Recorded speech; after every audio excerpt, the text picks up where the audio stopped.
Oi, turma do livro Alânia, Áureo Gonçalves, no capítulo 15, O Caminho da Responsabilidade. Eu estava muito inquieto e mal podia esperar a próxima sessão com Lauren. Afinal, o que ela quis dizer com você continua vivo? Isso não fazia o menor sentido, especialmente para mim, que sempre me pautei no mais absoluto materialismo e recusa de qualquer pensamento de que algo existisse após a morte. Naquele momento, via-me num corpo absolutamente rígido, coração pulsando, sangue correndo. Como poderia ter deixado a terra? A aflição foi ganhando intensidade e não consegui dormir, pensando sem parar nas palavras da terapeuta. Pensei em solicitar uma audiência com o chefe daquela equipe de saúde, pois Lauren poderia estar desequilibrada. Por um momento, no entanto, ocorreu-me que a hipótese da sobrevivência após o suicídio ajudaria a explicar o contexto totalmente surreal no qual me encontrava. Não conseguia achar uma explicação lógica para a absoluta organização e incrível infraestrutura que encontrava naquela instituição hospitalar. Eu fora submetido a métodos terapêuticos totalmente desconhecidos e muito longe do alcance das classes mais abastadas da Varsóvia. De repente, um pensamento congelou meu estômago. Se realmente eu constatasse que permaneci vivo após o túmulo, toda a minha obra literária, tudo o que sempre acreditei, ruiria imediatamente. Não sabia se estava preparado para tamanha quebra de paradigma, o que faria o chão sumir sob meus pés. Não consegui sustentar essa hipótese por mais do que 30 segundos, pois imediatamente senti meu coração disparar e uma raiva imensa tomar conta de mim. Não podia ser verdade. Que tolo eu teria sido. Que estupidez. Deveria haver alguma explicação para tudo aquilo. Nesse momento, a equipe médica de plantão percebeu alteração em meu estado emocional e entrou rapidamente em meu quarto. Fui novamente sedado, mas ainda tive tempo de ouvir uma das técnicas dizer: vamos acalmá-lo para evitar danos maiores. Dessa vez eu sonhei, mas foi um sonho diferente. Primeiramente, podia me lembrar de tudo. Vi-me num vasto campo de tulipas multicoloridas e em tal cenário espetacular, uma mulher se aproximou. Não conseguia perceber meu corpo, mas sabia que ela estava lá. Para o meu espanto, consegui identificar o rosto da minha querida mãe Janel. Ela sorria para mim do mesmo modo como eu estava acostumado, um sorriso calmo e elegante que subliminarmente transmitia uma mensagem: tudo iria ficar bem. Minha mãe apenas me disse para confiar e aceitar a realidade, garantindo que estaria sempre ao meu lado. Ergueu suas mãos e projetou uma intensa luz em minha direção. Acordei horas depois, um pouco mais calmo, ainda sob o impacto do delicioso sonho. Senti um bem-estar inexplicável, o qual sabia que não duraria muito. A vida inteira eu havia aprendido a compreender racionalmente o mundo à minha volta e sentir-me perdido, sem entender onde me encontrava e tão pouco como havia chegado ali. Estava sendo um verdadeiro inferno. Para meu alívio, já que não aguentava mais ficar sozinho, avistei a figura de Lauren adentrando meu quarto para mais uma sessão. Sua postura resoluta, seu olhar enérgico e doce ao mesmo tempo, tudo me dizia que era chegada a hora de uma conversa franca. Para minha surpresa, comecei a chorar copiosamente antes de dizer qualquer coisa. Lauren apenas me abraçou e disse: chore, Lucas, alivie essa aflição, você não está sozinho. Grossas lágrimas de desespero rolaram em minha face. Lauren me deu um lenço e um copo de água fresca. Aos poucos fui me acalmando. A proximidade física com a terapeuta me possibilitou ler o que estava escrito no logotipo do seu uniforme. Alânia? Perguntei. Sim, trata-se do nome de nossa comunidade. Ela está localizada no chamado plano espiritual, próximo à terra que você conhece. Diante do meu silêncio e olhar espantado, Lauren achou por bem continuar. Lucas, preste atenção. A sua tentativa de suicídio foi bem sucedida. Ocorre que em nossa verdadeira identidade e essência somos espíritos imortais, criados por Deus para uma evolução infinita. Vivemos várias vezes aperfeiçoando-nos constantemente em conhecimento e moralidade. Você terá a oportunidade de estudar e conhecer os mecanismos da lei divina. Não tive coragem de interrompê-la e, após breve pausa, Lauren concluiu. Assim, após a morte de seu corpo físico, você permaneceu em perturbação por longo tempo, causada pelo ato suicida e agravada pelas suas crenças materialistas. Você ficou inconsciente por quase 60 anos. Lucas, e agora despertou para o recomeço da caminhada. Lauren não poderia ser mais clara e eu estava completamente atônito. 6 décadas eram realmente muito tempo. Tudo já estaria diferente da época que eu conheci. Senti uma vertigem muito forte e fui amparado por Lauren. Procurei respirar profundamente enquanto continuava ouvindo as palavras da terapeuta, expressadas por uma voz terna e pausada, de modo que eu pude digeri-las e compreendê-las melhor. Portanto, Lucas, este é um momento de despertar decisivo em sua trajetória. Eu e meus colegas desta equipe de saúde queremos cuidar de você, para que você possa se preparar para uma nova jornada, uma nova vida. Nesse ponto, uma onda de culpa e remorso começou a emergir e foi imediatamente captada pelos misteriosos equipamentos que auxiliavam o trabalho da terapeuta, que me falou. É perfeitamente normal que a constatação de nossos erros nos cause essas explosões de culpa, mas domine-a e não a deixe crescer. Todos nós erramos, Lucas. Todos nós, espíritos em evolução, temos um patrimônio de erros muito grande. Ele é nosso e nos ajuda a crescer. Responsabilizemo-nos por tudo de prejudicial que já fizemos e sigamos em frente, reparando e reconstruindo, crescendo sempre. A misericórdia de Deus é infinita. Precisamos de tempo para crescer. Os erros são experiências de aprendizagem.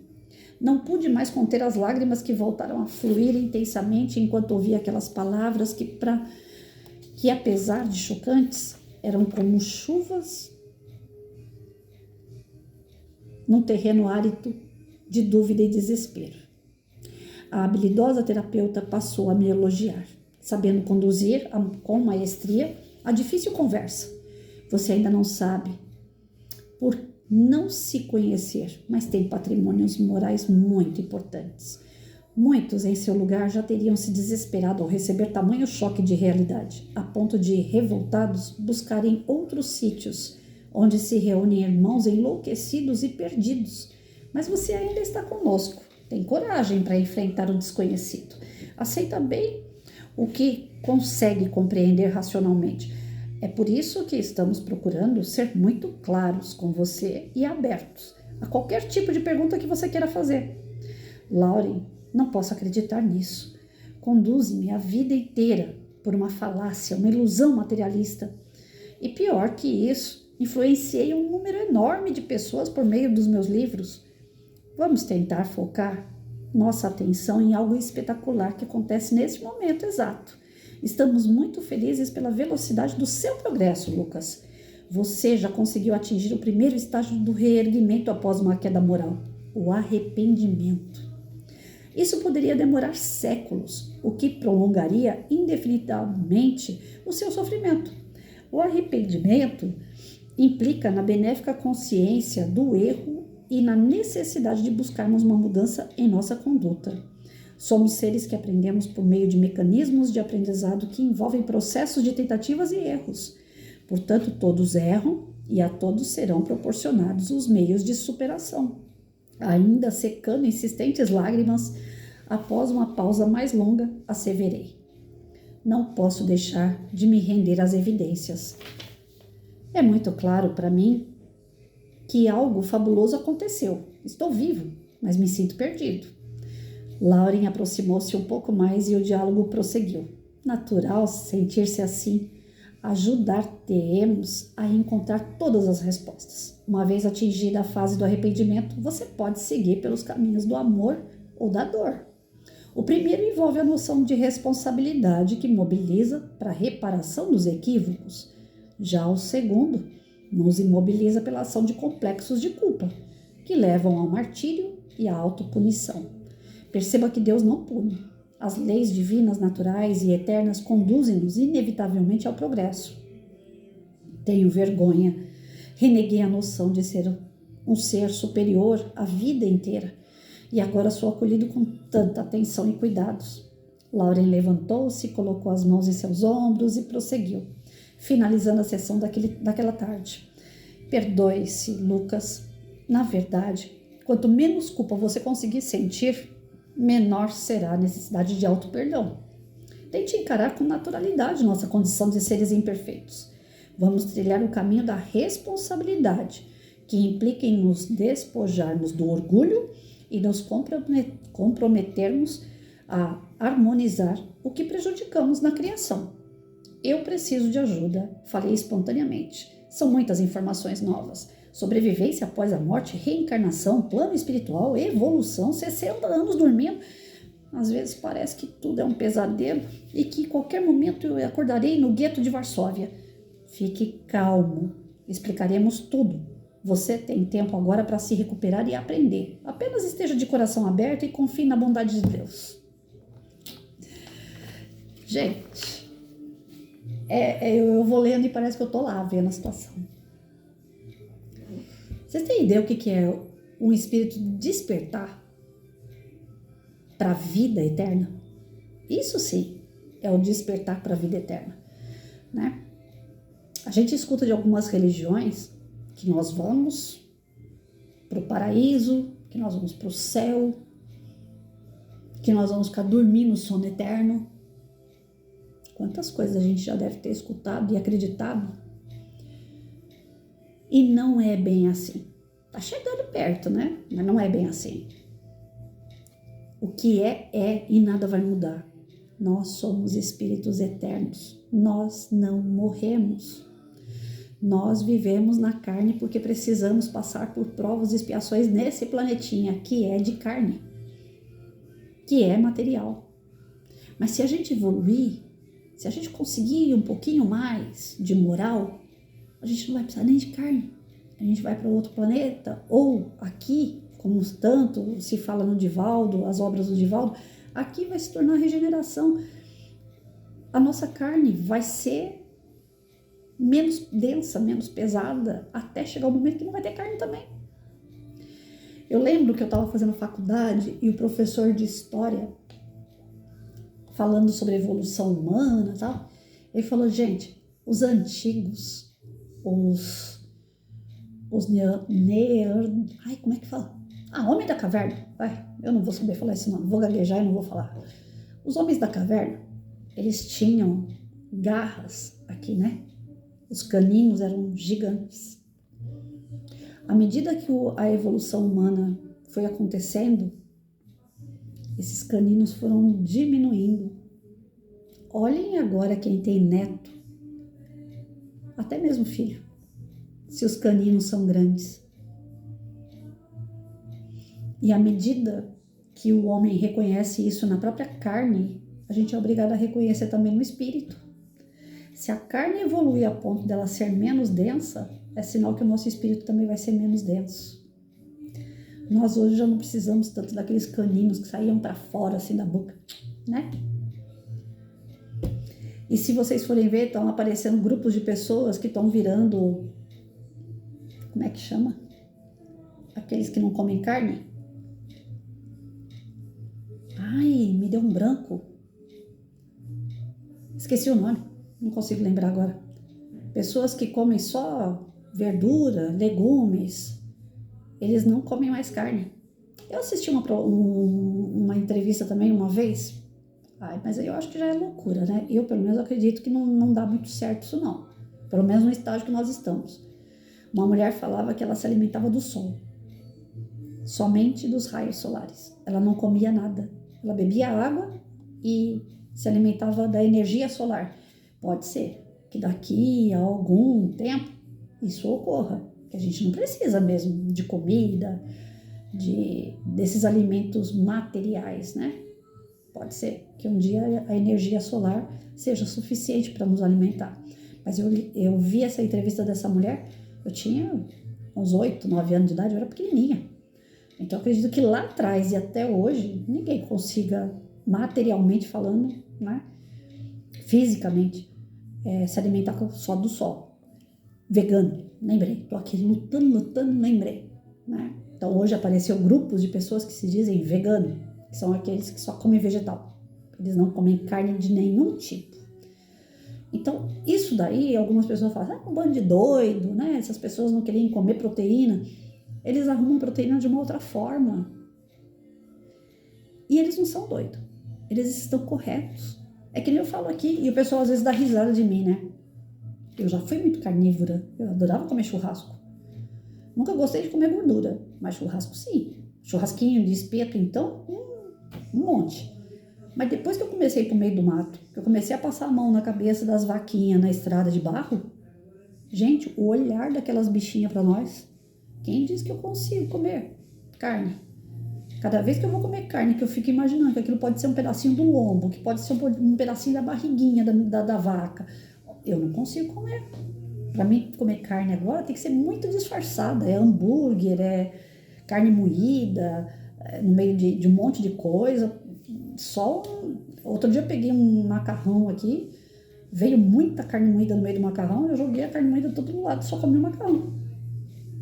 Eu não tô conseguindo, e não é frescura, é à medida que a tua cabeça já começa a pensar em outras coisas, e eu fico pensando na pobre vaca. Eu vou pro meio do mato, quando elas olham para mim, é a mesma coisa do meu cachorro olhando para mim, aquele olhar doce, meigo, e elas não fazem mal para ninguém, e a gente mata a bichinha para comer. Eu tô doida para pescar. Eu pesquei quando era criança, quando era umas 5 anos de idade, 4 anos de idade, com meu avô. Então, eu tô doida para pescar. Mas já falei que o dia que eu for para uma pescaria, eu vou pegar um peixe, porque eu vou fritar esse peixe e vou comer. Então, é uma questão de alimentação mesmo. Agora, tem gente que vai lá para pesca e pega e joga de novo na água e pega e joga só para judiar dos bichinhos. Não entra na minha cabeça. A galinha eu já não tô conseguindo comer de novo. Teve uma época que eu parei de comer carne, comecei a comer galinha. Aí comecei a ver as galinhas também em sítio, nessas áreas rurais onde eu ando. Eu vejo as bichinhas andando de um lado, pô, acabou a graça, não consigo comer galinha. Então, para algumas pessoas isso é loucura. A Patrícia tá ficando doida, xarope. Para outras vão falar, não, ela tá começando a despertar. Eu prefiro entender que eu estou despertando. Porque afinal de contas eu estudo, eu vejo na prática como é que é, e depois eu não quero. É um jeito que eu tenho. Daqui a pouco eu não vou precisar mais, pode ficar banguelinha, porque eu não vou precisar mastigar mais nada disso. Lógico que eu não quero ficar banguela, né? Mas a tendência nossa é essa, a evolução tanto física como a espiritual, elas estão caminhando. E vai chegar um momento que tem coisas que nós não vamos precisar fazer mais. Se nós vamos chegar a esse patamar que eu vi na entrevista quando eu era criança, né, que nós vamos se alimentar só pela energia solar, já pensou que bênção? Animal nenhum vai ser morto mais por conta da gente? Porque isso nada mais é do que um egoísmo, né? O animal é meu, eu faço dele o que eu quero. É egoísmo, é orgulho do homem achar que ele é melhor do que um bicho de 4 patas. E o bicho tem muito mais amor, muito mais carinho, aquele olhar dele, do que um ser humano, às vezes. Então, o Lucas, ele foi iludido de que a vida era só essa carcaça aqui, era matéria. Ele se iludiu. E ele acabou iludindo outras pessoas, ele acabou desmerecendo a vida. Só que agora é o momento de ser chamado à responsabilidade. Todos nós vamos ter que prestar conta dos nossos atos. Todos nós. É uma alimentação desregrada, é um vício, é uma bebida, é falta de descanso, é balada, é promiscuidade, é traição, é mentira, é omissão. Tudo que a gente fizer de errado, nós vamos ter que prestar conta. Vão chamar a gente para nossa responsabilidade. Vocês vão chegar no plano espiritual e vão falar assim, ai, sou tão bonzinho, eu fiz tanta caridade, eu sou uma pessoa do bem. Mas você exala orgulho, egoísmo, maldade, trairagem. Eles sentem através da sua energia, eles veem através da sua aura quem realmente você é. Eles sabem toda a sua história, eles tiram um raio-x de você. Então você quer esconder de quem? Pra quê? A gente é o que é, cheio de falha. E ponto. A gente tem que assumir que tá aí, cheio de falha. Agora, o fato de eu assumir que tô cheia de falha não significa que eu goste de ser assim. Opa, eu tô cheia de falha. Eu preciso me corrigir. A humildade, a necessidade de transformação, a consciência dessa transformação vai fazer a gente baixar a guarda. Falar, opa, não precisa se culpar. A culpa não vai te levar a lugar nenhum. Já foi feito mesmo, sabe aquela coisa que a nossa mãe falava? O leite já foi derramado mesmo, então o que você tem que fazer agora? Pegar um pano e passar no fogão, limpar a sujeira que você fez. É isso. Nós deixamos muito leite derramar. Muito. Olha quem tá falando. Deixei muito leite derramar. Por mais que eu quis acertar, eu errei mais do que acertei, talvez. Mas eu vou ficar aqui, tadinha da Patrícia, perdi uma encarnação, eu podia ter feito isso. Nossa, se eu tivesse feito aquilo, se tivesse sido desse jeito, se tivesse sido de outro jeito, vai resolver o problema? Então não adianta se culpar, não adianta se desmerecer, não adianta querer se afundar em lágrima, não adianta querer ficar bravo, raivoso, nervoso, violento. Essas reações não fazem diferença nenhuma. Agora, qual é a diferença que vai fazer? Tá, errei. Vamos lá, me ajuda a esclarecer o que era errado. Porque aquilo que eu fiz, talvez no momento que eu fiz, eu achei que estava certo. Então, o que foi que eu fiz de errado? Eles vão mostrar. E quando eles mostrarem para você, olha, isso que você fez estava errado, você tem que ter a humildade de reconhecer aquele erro e a vontade de limpar o leite que derramou. Como eu posso melhorar essa situação? Como eu posso corrigir isso aqui? Então, a Patrícia, numa outra vida, vamos lá, de repente, eu fui baladeira, de repente, eu fui de bebê, de repente, eu fui de bagunça. Nessa vida, eu venho com uma comorbidade que não me deixa nem ir no portão direito, que eu não consigo andar. Tá me freando para não fazer besteira de novo. E tá tudo certo. Eu não sei se é isso, mas supondo que seja, Deus tá me freando. Não, ela não vai pra balada de novo, porque ela vai perder a existência dela outra vez. Então ela fica dentro de casa lá, não pode sair não. A perna dela não quer andar e ela fica quietinha ali no canto. Ali ela não faz nada de errado, nem pra ela, nem pra ninguém. É isso. Então, quando a gente vê uma doença, quando a gente vê algum freio, a gente dê graças a Deus, porque Ele está impedindo a gente fazer besteira de novo. Vai que na outra vida eu namorei pra caramba, baguncei a vida de pessoas. Nessa aqui eu não namoro com quase ninguém. Quase que eu nem namorei nessa trajetória toda aqui. Eu tive que ficar mais tempo sozinha do que com alguém. Pode ser que na outra vida eu fui o cão chupando uma nesse sentido. Então nessa eu tive que ficar mais tempo sozinha do que com alguém para me valorizar a presença de pessoas, para mim não bagunçar a vida de ninguém, não desmerecer ninguém. Então tudo fica passando pela minha cabeça, as coisas que me acontecem, por que acontece? Eu não quero ficar aqui de coitadinha, ai, tadinha de mim, que eu sou doente, tadinha de mim, que eu sou limitada. Não, o que eu tenho tem alguma razão para ser. E aqui com o Lucas, ele vai ter que pagar pelas coisas erradas que ele fez, pelas escolhas erradas que ele fez. Ele vai ter que pagar. São débitos.